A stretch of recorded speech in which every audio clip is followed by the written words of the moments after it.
Welcome to the care and preservation of artifacts. So my name is Casey and I'm an archivist at the Milwaukee Public Library. If you have questions, you can feel free to email us at mplarchives@milwaukee.gov.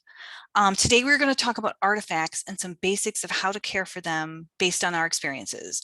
We are not conservators, we're just archivists sharing what we have learned.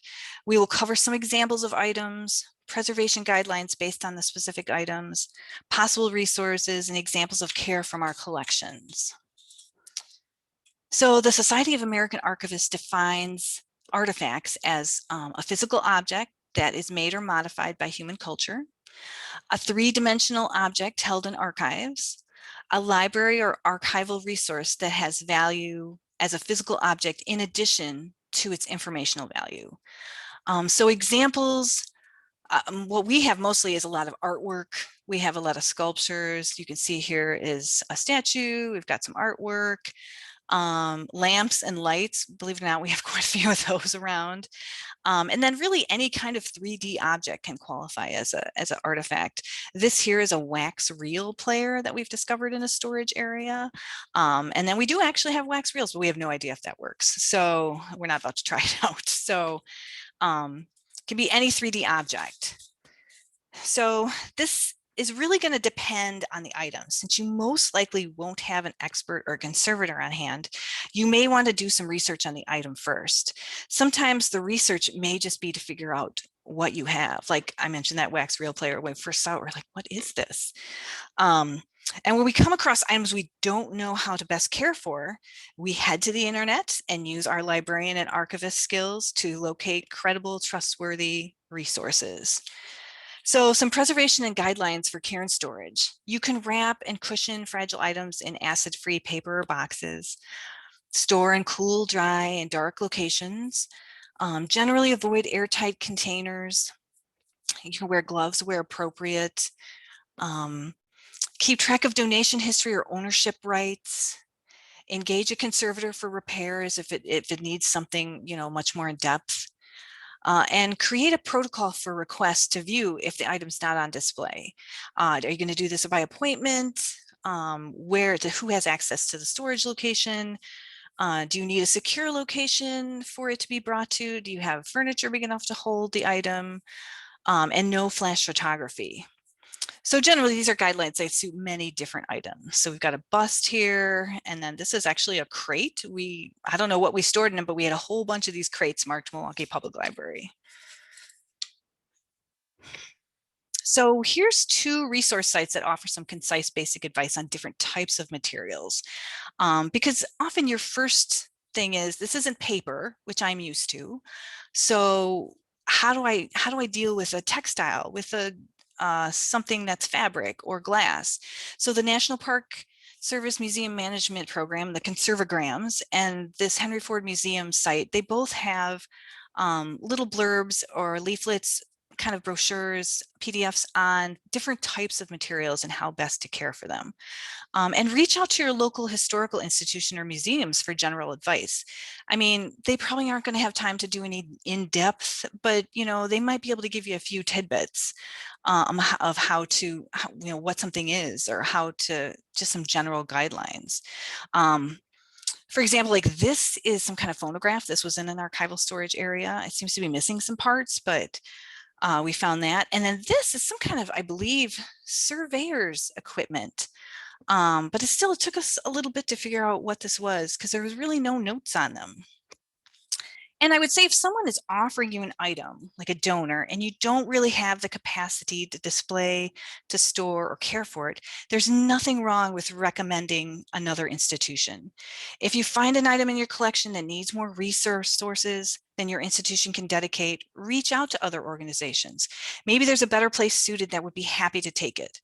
This is why it's important to have a deaccessioning policy. So when this comes up, it can be easily accomplished. Generally, we should decline items that are out of scope or we cannot care for, but often these items make their way into our back rooms and closets to be found at a much later time. It's important, if we commit to taking a donation, that we have the capacity to care for it and make it available to the public. So, and then objects that come with archival collections. So if an artifact or a photo or something 3D came in with an archival collection and it relates to that collection, the best thing to do is to keep it together. This supports the idea of archival provenance, that its ownership history and the authenticity to the item. It provides evidence to that. It provides context to the item where it may not make sense by itself. And if it's not possible to keep them together, then keep good records on where and why the object was removed. So for example, this hammer by itself seems kind of odd, right? But this actually came with an archival collection. And you might not be able to see it, but it was the Native Sons of the Old Sixth Ward. So it was a group in Milwaukee that was kind of like a founders group, and we have papers and minutes and some other material from them. Now together, you could recognize the names on some of the papers on their membership list. It makes more sense. Now by itself, it just doesn't have the same kind of value. And on here, we have a Great Lakes Marine collection. So this is all kind of artifacts and artwork from those collections. And it makes more sense to keep it alongside. Why they may not have come in with a specific archival marine collection, it's all in the same subject. So for example, this is a photo of Max Knoll, who was a diver and an inventor and important kind of to marine history. And that's so then people who are looking for information about him, we know who he is, and it goes along with the collections that we have that support that. So artifacts, you can begin collecting for your own institution, and of course not just artifacts. We have this display outside in our central library on the second floor, and all these items were used in our library system. This desk is the desk of one of our library directors.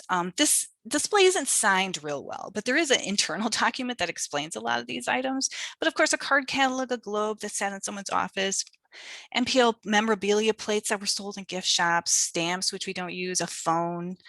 And outside of our artwork collection, this is probably the next largest collection of artifacts we own, is library related.